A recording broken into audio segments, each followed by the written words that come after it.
Tech Transforms explores how technology is reshaping our world, particularly at the intersection of government, innovation, and human needs. In each episode, I talk with some of the most influential voices in technology, uncovering how they're leveraging innovation to solve complex challenges and improve the way we live.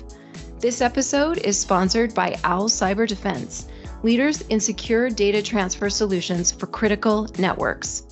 Welcome to Tech Transforms. I'm Carolyn Ford, and today I get to talk to Connor Morley, head of security research at Glasswall. And I love talking to guys like Connor because Connor is like, what he does is something out of a cyberpunk thriller. QR code malware, steganography, PDFs acting like something they're not. He's on the front lines of next-gen cyber defense, helping organizations rethink what a safe file actually is. What you do really does sound like something out of a spy thriller, like steganography, malware embedded in things, in PDFs, in links. I mean, this stuff's been around for a while. And I'm just wondering, has it changed much, or is it so good and so easy to get people that it's kind of like social engineering, right? It's just this tried and true method, and it just is never ever going to go away because it's always going to get us. Like the James Webb telescope, just maybe a couple of years ago, some images came back and we heard that malware was embedded in those images, which I never did follow up and find out who did that. I don't know if you know. It wasn't on my radar at the time, but it does sound interesting. Well, it's my Instagram feed, Connor. So there's really cool pictures that come back from that telescope. So has it changed much, or is it really just tried and true? This is what we're always going to get. So the file-based security and file-based threats, it's something, as you said, it's been around basically since computer viruses and that sort of thing have been around as well. But if you look at the threat reports back from 2024, the statistics that were coming out from that is that human interaction-based breaches still account for between 40 and 60%, depending on the reports that you're reading, amount for those amount of breaches. And from those, between, again, about 40 to 60% were file-based attacks. So if you go down that sort of avenue, you've got this huge amount of breaches which were originated by a human user being convinced through social engineering, through coercion, through insider threat, through any other means to interact with a file which got the shoe in the door. It allowed the attackers to get that first initial step into an estate in order to cause mischief. But again, you look at the techniques that they're using. There's been resurgence in old techniques that have come back. You're referring to steganography, for example. But equally, you look at how and I know this is a buzzword. You have AI, for example, which is being used very effectively to achieve sort of spear phishing level sort of manipulation and targeting of estates and individuals to facilitate that interaction with these malicious files, and equally the content of the file. They're masquerading templates. So, and again, you look at where AI was 5 years ago and where it is now, and what could potentially be doing in another 5 years, and equally how it could be applied to this sort of threat vector. It's absolutely always something that's going to be there, because the human element there, it's always going to be something which can be exploited. It's that perception where a user can be convinced or coerced into doing something that they potentially shouldn't do. And as we're seeing through reports as late as 2024, we're still seeing that this is being extremely effective. I was thinking about, as you were talking, AI must have just blown the doors off of this in a couple of ways. So let's think about people who are using AI agents to open their email. So you got the 0-click attack, right? So you've got it coming at you that way. But what you just said, AI can embed this malware into things, I mean, at scale, right? Yeah, so going through like email AI agents. So there was a talk at 44Con last November where they actually talked specifically about this, how AI agentic email handlers are susceptible to poison prompt injections, and how some of them have API connections, which therefore facilitate sending out response emails and things like this. And you crack that door open, and what's to stop them from doing exactly that? But in regards to injecting malicious content, it's more, it can be to do with finding faults. There are great steps in that sort of field about AI agents being able to find flaws in rendering systems and memory faults and things like this. But equally, it can even be something more simple as being able to make more convincing messages and templates and images and this thing. So again, you go back to the old ones which you're seeing back in the 90s, coming from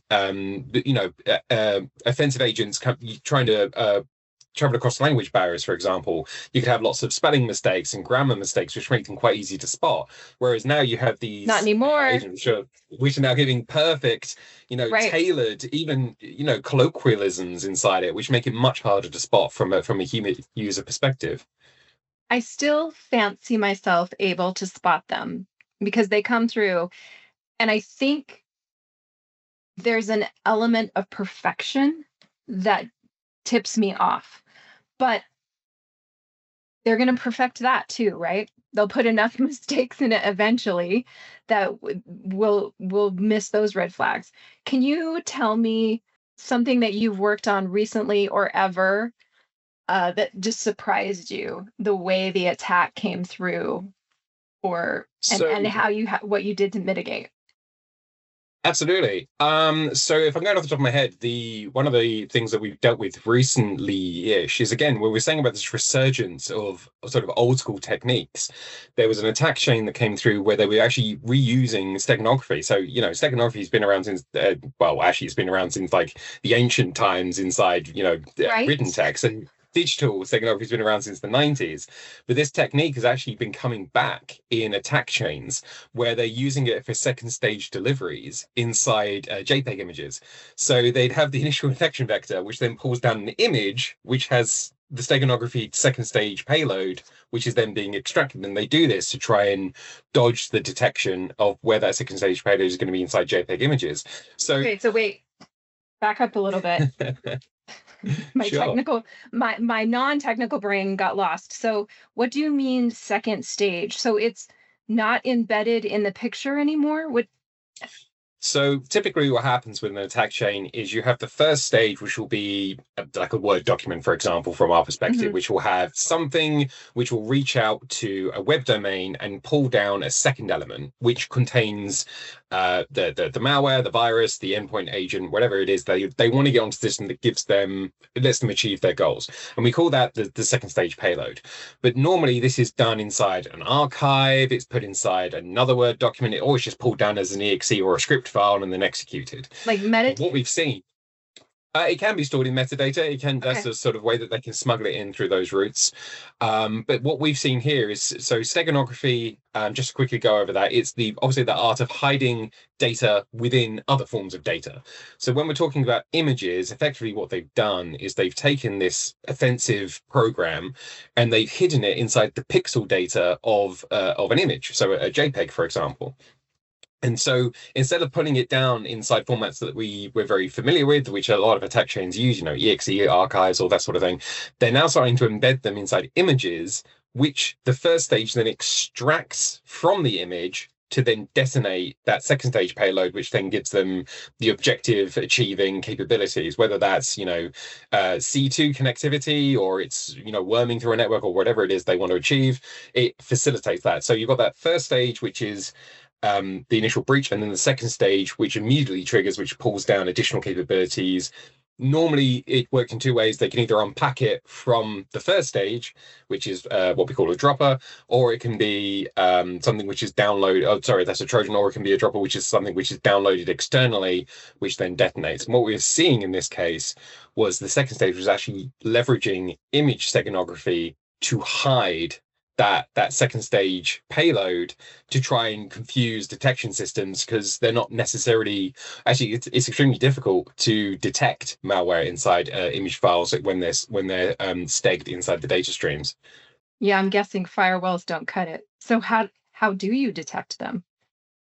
So steganography detection goes down into a root of science which we call steg analysis, and this is it's gotten better, but it is it is statistics driven. So this will be entropy calculation, pixel value dispersion, lots of mathematics go into this. But the problem is that depending on the method of steganography that was used to encode the hidden data, it's extremely hard to find that. So detection of steganography gets progressively difficult the more advanced the technique the offensive actor used. As a basic example, there's something called least significant bit steganography, so LSB steg. And what they do is each pixel is made up of a red, green, and blue channel, which is a single byte, and they effectively just change the last bit of each channel to the binary stream, whatever that payload is going to be. And that way, they just read the least significant bit of all the pixels, and they get the payload. Very, very simple, very easy to detect, also very easy to destroy. But if you go down much more advanced routes, the US military actually patented a form of steganography called spread spectrum image steganography, which is a lot more advanced, as you might expect from the US military. So this actually worked in a way where it calculated what a digital image, something taken with like a digital camera, it would calculate what you would expect to see as noise in such an image and then replicated it to inject the malicious code. So light flares, sunspots, background radiation, all that sort of stuff. It actually mimics that to hide the malicious payload inside the image. So if you imagine from a steg analysis, when you're looking at statistics, you're not seeing anything different to what you'd expect to see. So detecting it becomes very difficult. So from Glasswall's perspective, we actually have worked on steganography and mitigating this particular threat avenue. So we work on a zero trust file filtering paradigm using content disarm reconstruction software. And the reason we do this, and the reason this is from a zero trust perspective, is we completely disregard the detection element. So whereas with steg analysis, as we said before, this is quite complicated and also can be prone to missing some techniques depending on how advanced they are. Using zero trust file filtering, you disregard detection and just clean the file as though it was already malicious. And the way we did this is we found a way to destroy hidden streams inside images by making very small changes to the pixel values across the image, which the human eye can't detect the difference, but from a digital perspective is catastrophic. So any hidden data gets completely annihilated, but the human user, if you had the original and the cleaned image, couldn't tell the difference. So we go down that route.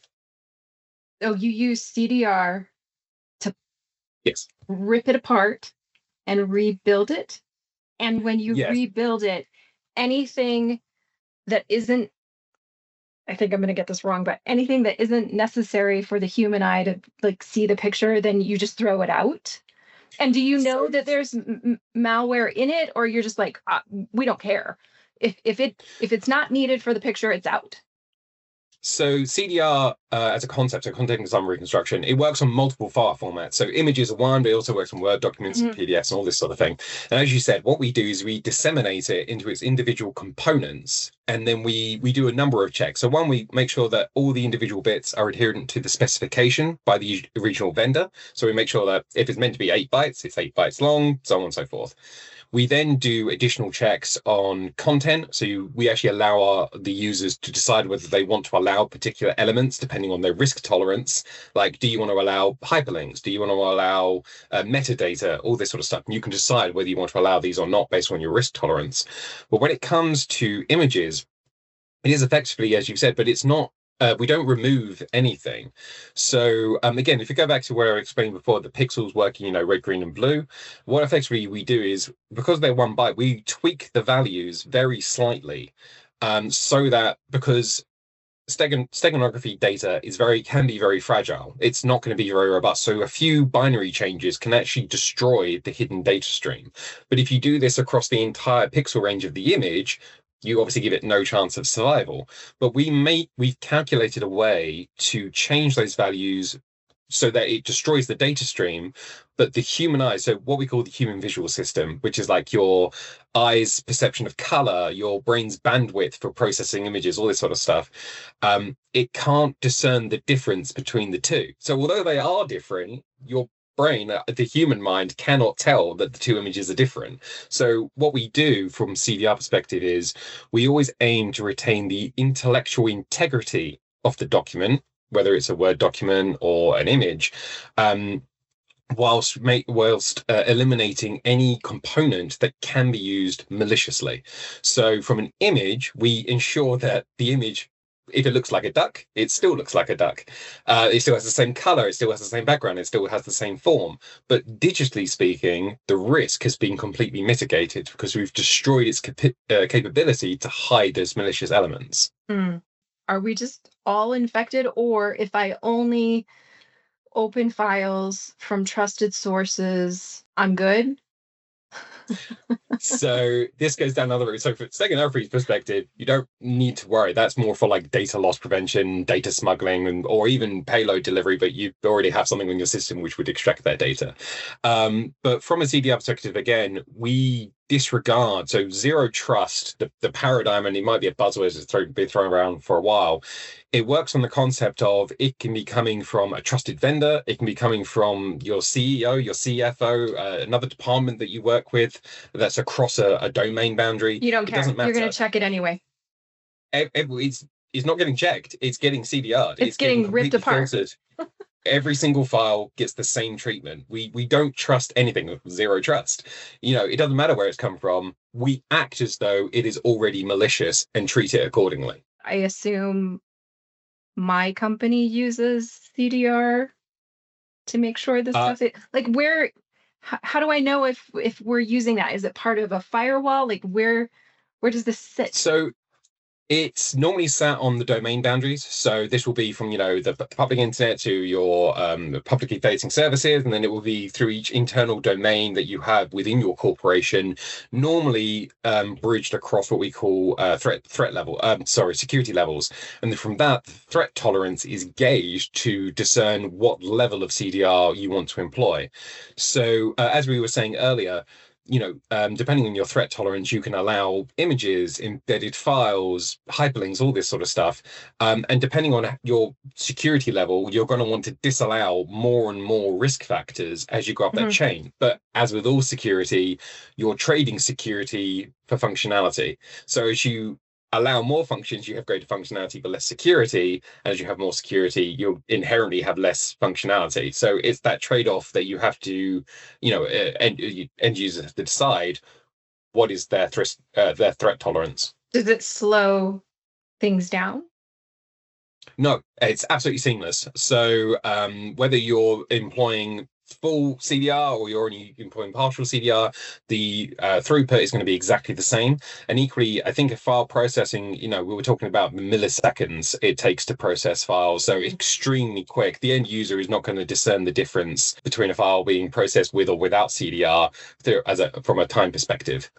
Talk to me about polyglot files. I hadn't heard of them until I knew that you were coming on the show.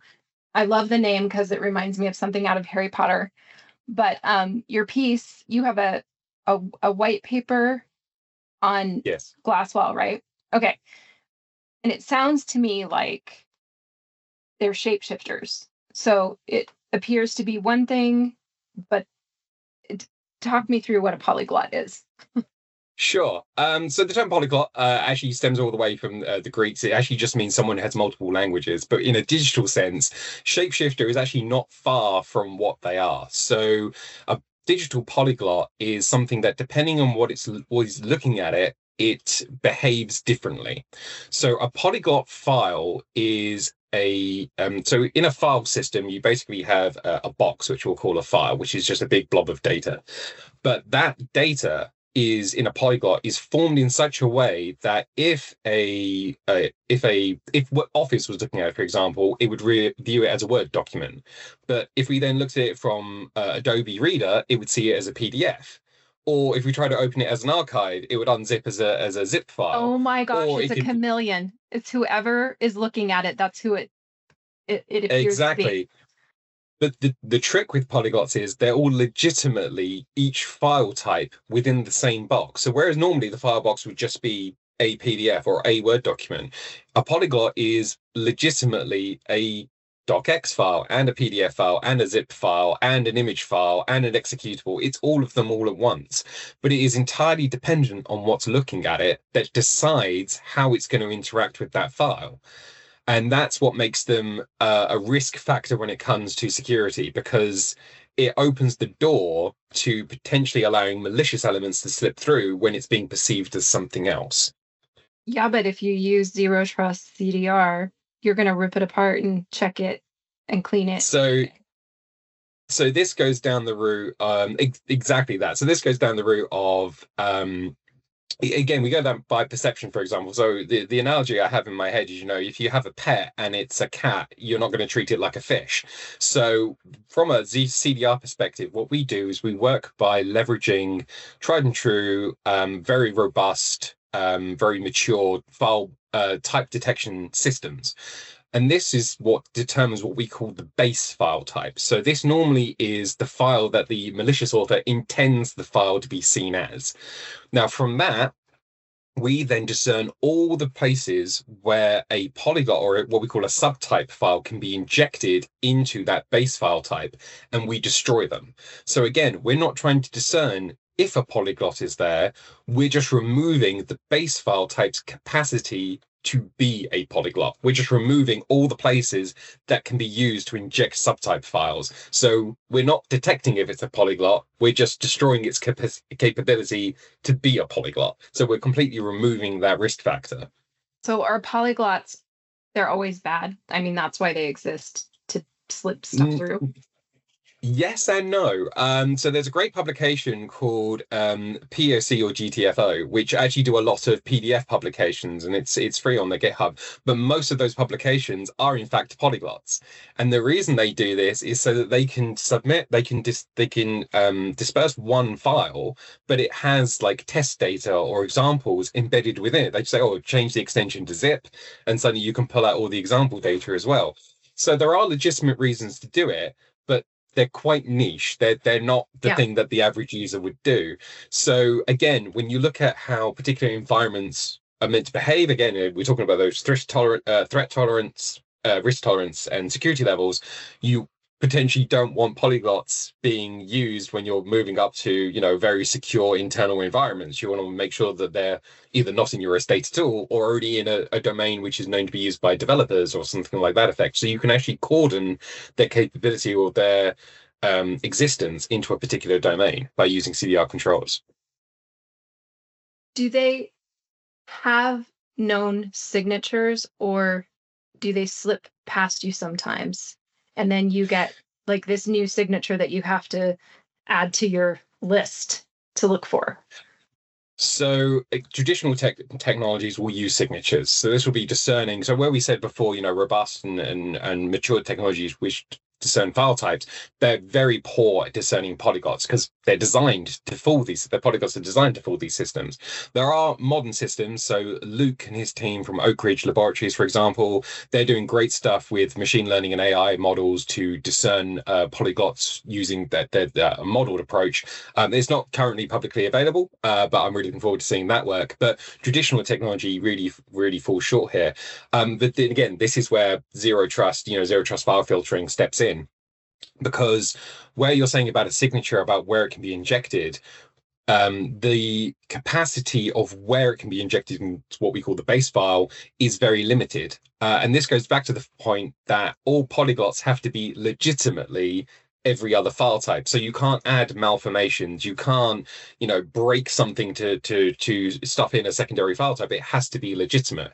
And from this, you can actually discern all the places it can be injected and remove them. So it's not that there's going to be a new type. It's as long as you're vigorous enough and that you've done your due diligence, you can actually discern all the places that polyglot subtypes can be injected and remove them. And it's not going to be a new capability unless they change the specification of the base file to add a potentially new area which can be injected into. If you stop it from being a polyglot, I think that's what you told me to do. What about the ones that you said are legit they need, they're polyglots on purpose. They're not malicious. So do you stop them from being polyglots too, so that you can't access Yes. the test data? You can't. Yes. Okay. So CDR is that we work on zero trust mentality. So if you decide you don't want to allow polyglots inside a domain, if you're trying to send one legitimately across, it's still going to get the same treatment, and the subtype the type data is still going to be deleted.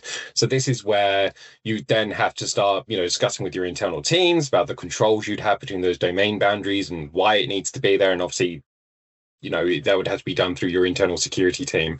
But if you say in a domain that there shouldn't be polyglots and someone tries to send one into it, it's going to get destroyed. Well, the base file will exist, but the subtype data will be lost. Right. The other things that somebody might legitimately be looking for. What are some of the most surprising and creative things that you've seen attackers do with any of these that we've been talking about? Polyglot, steganography, just embedding code, malicious code. So, I mean, polyglots have been one of those weird things, which again, until I started researching into them, maybe it wasn't a technology I was particularly familiar with, but the scope which they can be used for web-based attacks is quite extensive, because it all works on portal uplinks, upload portals, sorry. And this works by the portal effectively saying we only want to allow PDF files or JPEG files or something like that. Wait, what do you mean a portal? Like my healthcare portal? Anything that allows a file upload. So this could be social media, this could be a WordPress website, anything like that, which allows external users to submit images which are then hosted on the web server. And because typically the web admins will say, well, we only want to allow, this is a picture hosting website, so we're only going to allow JPEG files. But if you have a polyglot, you can have a JPEG file, which is also a PHP script.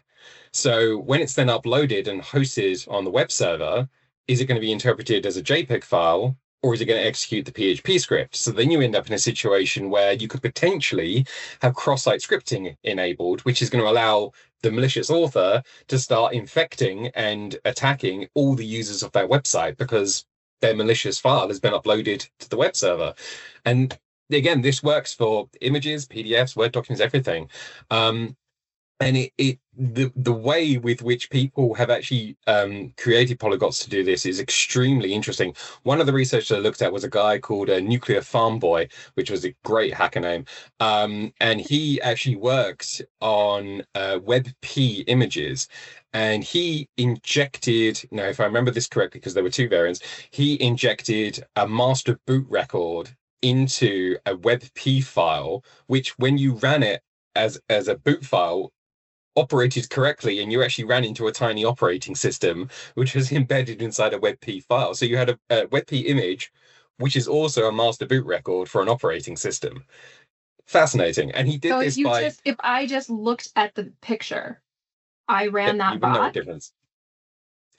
No, so if you look at the image, it would just be an image. But if you're an attacker or someone that knows what they're doing, you could actually smuggle malicious, operating systems or executables as far and as wide as you like. And it's one of those things where so like on LinkedIn, when I'm looking at people's images, like posts, then it could be a polyglot. But I have to trust that LinkedIn is checking for this stuff. So the image that you're viewing on LinkedIn, it can't infect you. So if you're talking about like a master boot record, it's not going to do anything. But when we come to, as I was saying before, the use case with the PHP script, that could potentially infect the user. But this is to do with normally targeting very specific vulnerabilities and very specific web services. And you're assuming that they're not doing any data scrubbing or metadata removal of those images. So this tends to be, again, you're talking like WordPress websites, custom websites, not large corporations. But that's not to say that large corporations are not going to be vulnerable to this, but we are assuming that they've done their due diligence to prevent this sort of attack vector. Let's talk about QR codes, because I'm in marketing. I love them, and really since the beginning of them becoming a thing, especially in government, a lot of government people will not scan a QR code because malicious code can be embedded in them. is it ever, can I ever assure people that these QR codes are safe? Or like, is there any way for me to know that QR codes that I'm generating and sharing are not infected and that they are safe? So the short answer is not until you open them, or unless you're looking at their content before you interact with them. But unfortunately, a lot of systems and a lot of users don't take that step. You go back to, again, basic phishing training, for example. You hover your cursor over a hyperlink and you can see the extension, you can see whether it's showing a QR code. A lot of users don't do that step. They just scan the QR code and interact with it. And that's where the malicious actors have targeted that sort of inherited behavior around QR codes, where people inherently trust them and interact with them without thinking about potentially the risks involved with it. So the attack vector, the attack technique is normally referred to as quishing, which is effectively just QR replacements over something legitimate. So again, you have a legitimate email from a trusted vendor, but an attacker gets a hold of it through some means, or attacker in the middle or something like that, and replaces the image of the QR code with something of their own, and suddenly you have it from a trusted source, but the QR code is malicious. People will just interact with it without doing their due diligence. The problem we have with QR codes is, again, effectively they are just links to malicious areas, domains. It can be, sinkhole, waterhole attacks, all that sort of thing. So it's not to do with the QR code hosting malicious code, although they can, but that's a sort of niche area. It tends to be more that it can very easily redirect you to malicious locations, which can then facilitate secondary behavior. And what's interesting with this is, this also spans both across the corporate network, but also personal devices. So depending on QR codes and depending on the tools that your company have provided you to, QR codes are normally used with mobile devices. So Great. unless you have an add-in for, Office or something like that, which is, specific to read QR codes, most people will pull out a mobile device and scan it that way That's and right. interact with it, which just creates another entire attack surface and attack vector, which the security teams and your IT teams are now having to monitor, which is facilitating potentially a sort of periphery attack surface, which might not be as heavily monitored as standard endpoints are. And that's just another reason that QR codes are being used, because it allows them to bridge those different devices, which may have different levels of security. So not too long ago, like maybe just a few years ago, it was said that my iPhone, I didn't really have to worry too much about getting malware on my iPhone. But I mean, I scan QR codes all the time with my phone. I think they're trusted sources, but it sounds like that. So if my iPhone is now an attack surface, what does that mean? Can it take over my iPhone like the malware? Now I'm talking about it like it's a human. Um, what happens if I were to scan a bad QR code with my phone? What happens? Give me a really scary scenario. So it normally breaks down into two main use cases. Again, to say that an iPhone is unhackable or untargetable, I mean, I know many researchers who would disagree with that.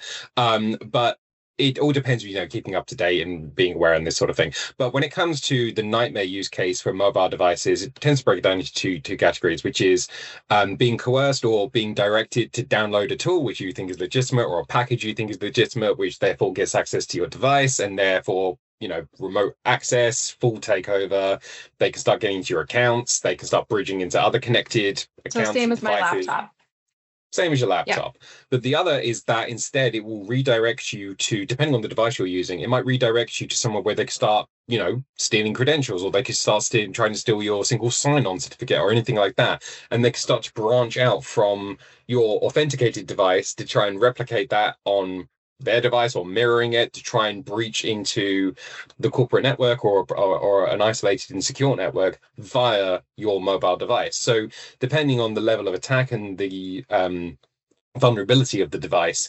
Those are like the two primary categories that I could think of, but that's not to say there aren't more. And again, red teamers, I'm sure, will have lots of niche and wonderful ways that they can attack these surfaces. Apple does tend to be quite locked down with their devices. Android tends to be a bit looser. So with Android devices, one of the attacks that we see is, the APK downloads. So this is an Android package download, and that's effectively redirecting to download and install a third-party application outside of like the Google Play Store and things like that, which some users may fall for, which again facilitates that backdoor entry and migrating through their device and giving remote access. So the QR codes are effectively that springboard where users inherently trust them, don't take that sanitization step to check where it's going to go, and if it looks legitimate, will typically interact with it, especially if it's coming, as you said before, from a trusted source. People will just interact with it and not think about it twice, and that's where the QR risk really starts to settle in. It's that extra step that takes to pull out a device, which people sort of disassociate with the fact that it's a security risk because it's so readily used for such normal things even in the real world. You go to a restaurant, you use QR codes. You go to cinema, you use QR codes. They're everywhere. They're everywhere. How do you discern them? Do you use them? Will you scan a QR code? No. I tend to avoid them. I avoid them like the plague. I actually manually go to the websites myself instead of using your QR code, specifically for the fact they're just so vulnerable to this sort of coercion. And again, you're seeing it on like parking, the car parks. People stick over them and people stop. If you won't use the QR code, what do you do? Go to the URL. Well, you go to the website, you find the parking lot, and you find your location, and you just do it all manually. It takes an additional 20 to 30 seconds, but you're not taking a risk. It's too much, Connor. It's too much. I really love the ease of QR codes. And that's what attackers are counting on. And they're counting on that ease of use to just make people feel comfortable in interacting with them, and that's what cracks open the door. And again, that's the entire attack vector with QR codes. There is a niche one. Just to quickly sort of go off that topic as a bit of sidetrack here. One of the QR specifications is actually that it can be, so the QR codes, because they contain data, they actually do have a data capacity. And you can chain QR codes together to create a small but not insignificant data package, which actually allows you to chain QR codes together to either infiltrate or exfiltrate data as well using QR codes. So where we're saying about, it's not necessarily going to be big enough as, a digital payload or an agent or something, but if you're trying to smuggle out, credential data or certificates or something like that, something small but valuable, it could be a way that attackers could use to kind of bounce that data across networks, which people aren't going to be checking typically the internals of a QR code. I feel like it's a good thing you're on our side. Always been a blue team. Okay, so with the QR codes, damn it, I'm gonna have to change all my marketing material to make sure there's a URL for those who will not scan the QR codes. And now I have to recommend do not scan QR codes. Ugh. Well, so again, maybe I've seen too much, but my advice would be to avoid QR codes, because again, we go down talking about zero trust again. Talking about those hijacked business accounts. BCEs. Business account exploitation and leveraging. Someone gets into your CEO's account, they start sending out emails which say, follow this QR code to get access to the corporate benefits package or whatever it is they're going to try and coerce you to do. A lot of users will just interact with it, and this is why from a zero trust perspective, we just remove QR codes entirely if the user doesn't want them in their domains. Can you not do the same thing with QR codes with CDR that you're doing with other documents and images? You can't. So what we do is, because QR codes are inherently just images which are injected into a file, what we do is we find images standalone or embedded into documents, and we scan them for the QR patterns. So QR codes work on their specification is oddly very specific about how QR codes have to be laid out, and equally how devices are going to be able to detect that they're there and then extract that data. And effectively, what we've done from the CDR perspective is we take those images and we scan them to see if there is a QR code present. And if there is, we basically just we turn all the pixels inside it black. So we just delete the QR code entirely. But what's interesting from this is you can have a QR code hidden inside another image. So you have an image of, a wall of art, and in one section of it, there's a QR code, which if you hovered your camera over, it would interact and you'd be redirected somewhere. We can actually scan that image, find the QR code, and delete it. So the rest of the image will still be there. It's just the QR code which is deleted. So you can't essentially do with a QR code what you do with other images. You really just block it out. You just don't allow it through. So the problem with QR codes is we actually did look at doing what we do from like the steganography mitigation, for example. But the problem is that QR codes work on blocks. So they work on particular size of blocks, which are then scanned, and that's what decodes into data. Mm-hmm.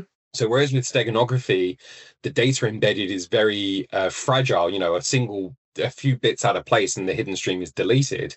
QR codes are much more robust. You can have blocks which are slightly malformed, or the color's slightly off, and it will still scan completely fine. You're still going to get the data out of it. So we couldn't do small alterations that the human eye is not going to notice.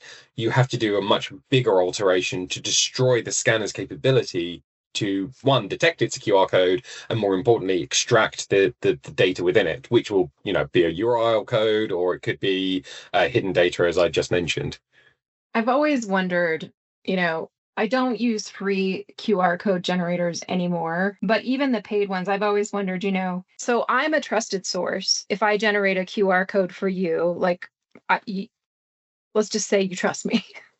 Let's take me out of your zero trust paradigm and just say that you trust me and that you would scan a QR code that I said was good. But how do I know it's good? Because I didn't create the QR code. I had some third party create it for me, and I don't know what they've stuck in that code. This goes back to, as I was saying about like phishing training, for example, where you hover over and you extract the link, and then you can check where it is. You can do that with your mobile device. A lot of them will actually pull up the URL before you actually click on it. Most people will just click on it, but you can actually copy and paste it into a separate document, and you can actually see what it is. Same with Office documents. You can actually use scanners like add-ins for Office, which will actually extract the URL before you interact with them, which allows you to decide whether you want to go down that link or not. A lot of QR codes now, I've noticed, require me to click on the URL. Like I'll scan it and then the URL will pop up underneath, and it doesn't just automatically go to the website. I have to say, yes, go to this website. But so that's an adaptation. I'm fairly certain, and don't hold me to it, but I'm fairly certain that's a result of this attack technique that's being used.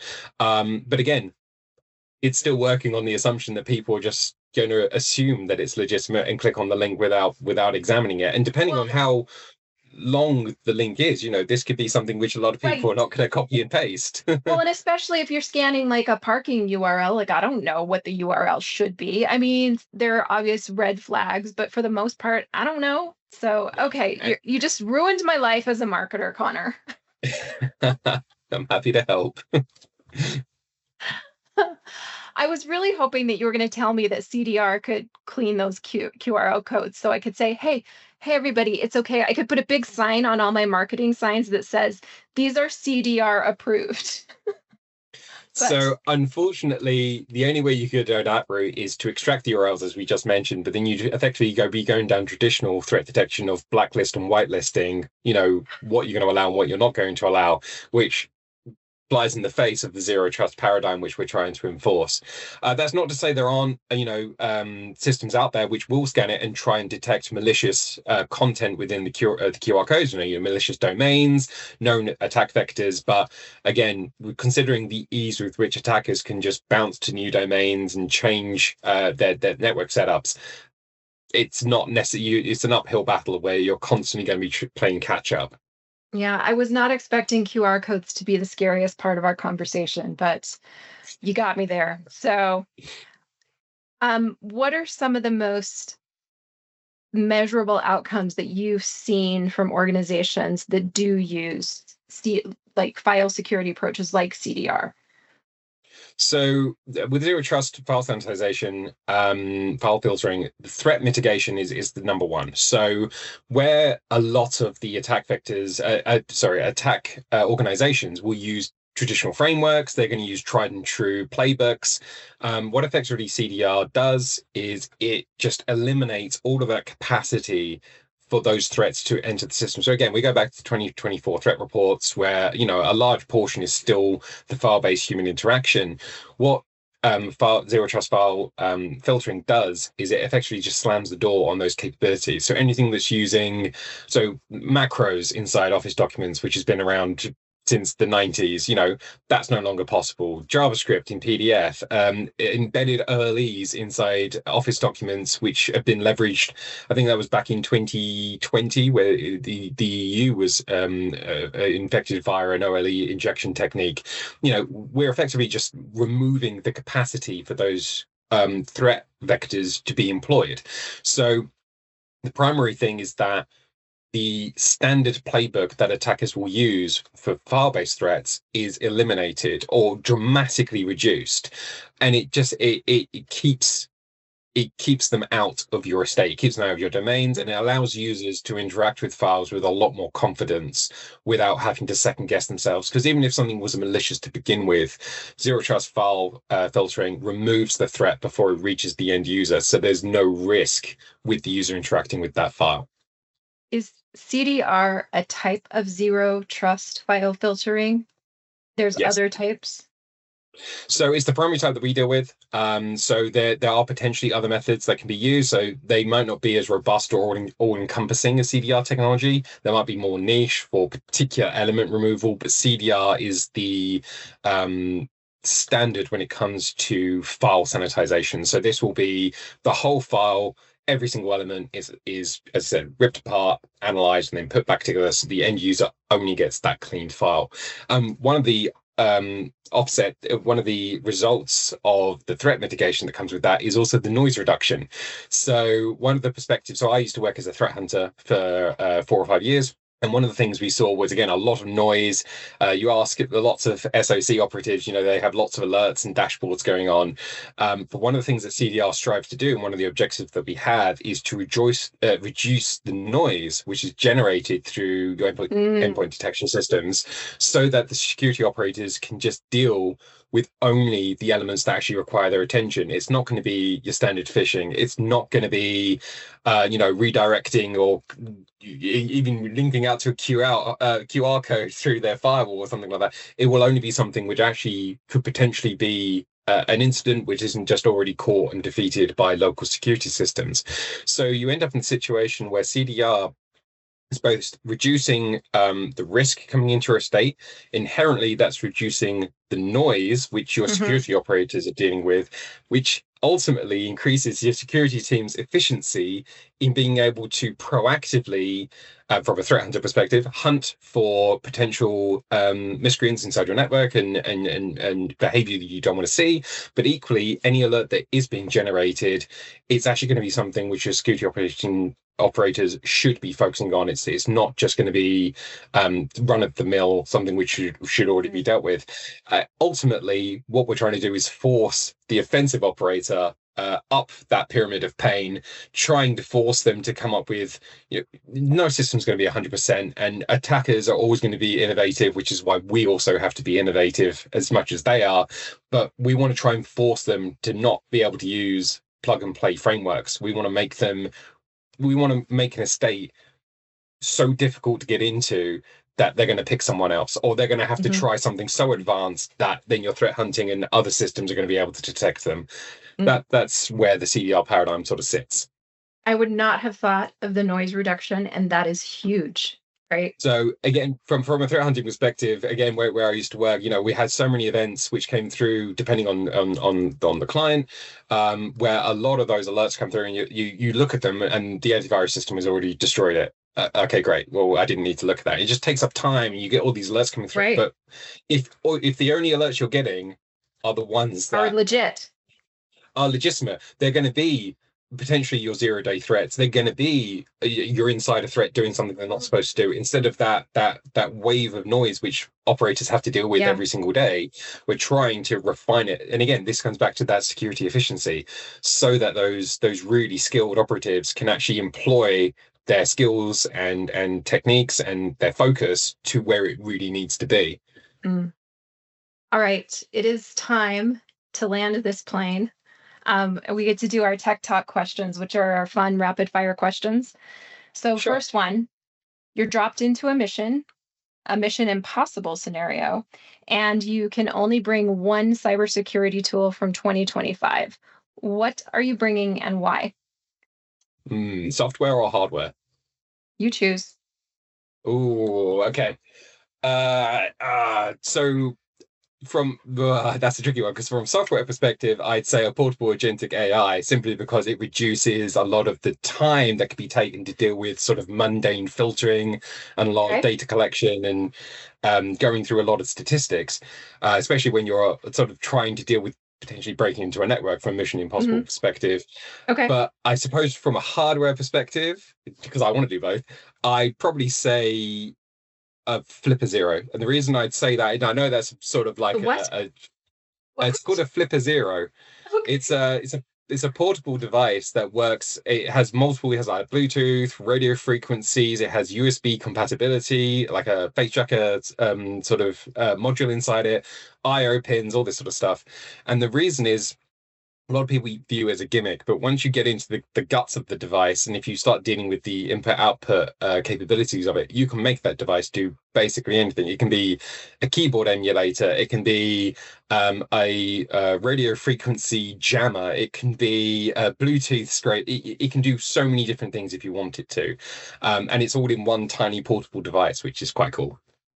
Flipper Zero. Okay, because you're so cool, you can take both. But I would, if I had to choose what I took with me, I would take you. You would be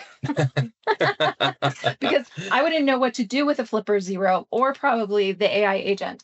And I'm surprised, honestly, after our conversation, I'm like, well, I'm going to keep CDR in my purse at all times. I know. It's going to solve a lot of problems. All right. In a world where deepfakes can impersonate anyone, who's the last person you'd want a hacker pretending to be, and why? Myself.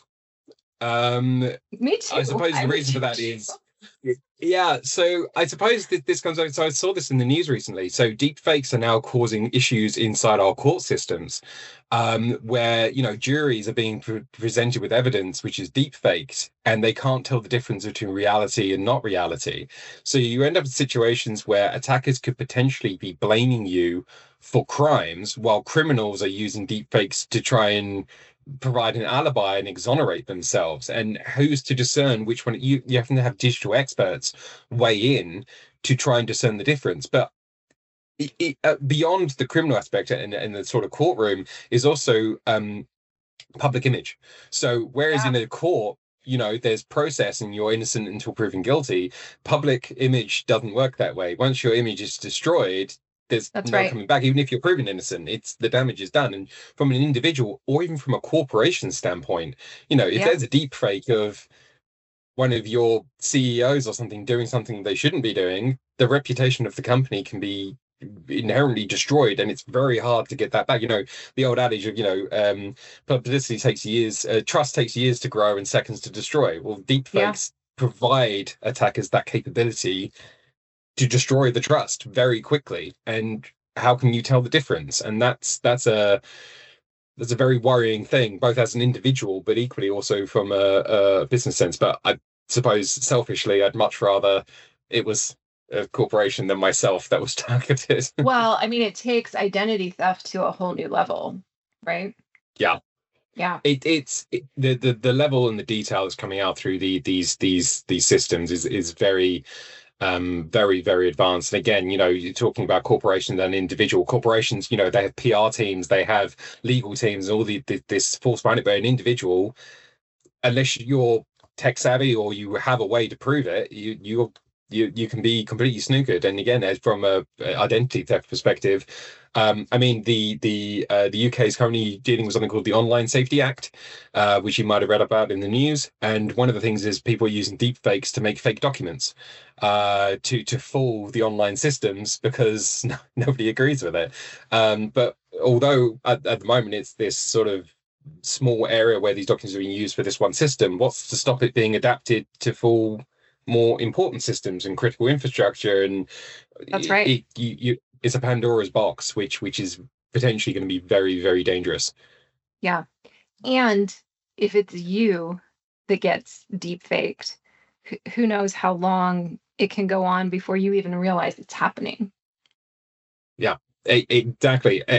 Again, it goes back to that point about an individual and a corporation, where a corporation will have They're a whole staff that are monitoring for their reputation. An individual, it can be months, if not years, before you realize the damage is done. At which point, how do you prove it wasn't you from 6 to 12 months ago? Very difficult.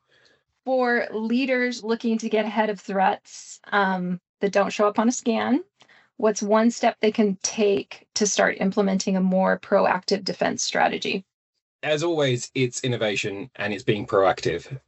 So from a security standpoint, always aim for the most proactive technologies and the most robust security paradigm that you can think of. So from our perspective, zero trust is the paradigm that we went for. And the reason for this is it eliminates threats, even the ones that have never been seen before. But equally, it means that if someone does get into your network, everything's compartmentalized and the damage is as reduced as possible. But that's not to say that, again, being biased, I used to be a threat hunter. We always went proactively looking for the threats. We didn't wait for a system to tell us what the threat was. We want people and skilled individuals and technologies to be there to go and search for them, not just wait for a pattern to be hit and the run of the mill to be encountered. You always have to have that mindset, as I said earlier. Attackers are always innovating, so we have to as well. And as soon as you stand still, the attackers are going to find something that you've missed, or they're going to come up with something brand new which is going to circumvent a lot of the defensive measures we have in place. So we equally have to be trying to leapfrog their capabilities and just stay that step ahead. Yeah, that's right. Where can our listeners connect with you to learn more about your work? So I'm on LinkedIn. Please feel free to reach out. I try to answer all the questions that come through about my work, but equally all the white papers and all of my other publications are available there for anyone interested. All right. And we will put your LinkedIn handle in the show notes for our listeners. So thanks again for joining us. And a big thank you to our listeners for tuning in. Please share this episode, smash that like button. Tech Transforms is produced by Show and Tell. Until next time, stay curious and keep imagining the future. Thanks for joining us on Tech Transforms. If you enjoyed this episode, please smash that like button and talk about it with a friend. I'm Carolyn Ford, and this is Tech Transforms.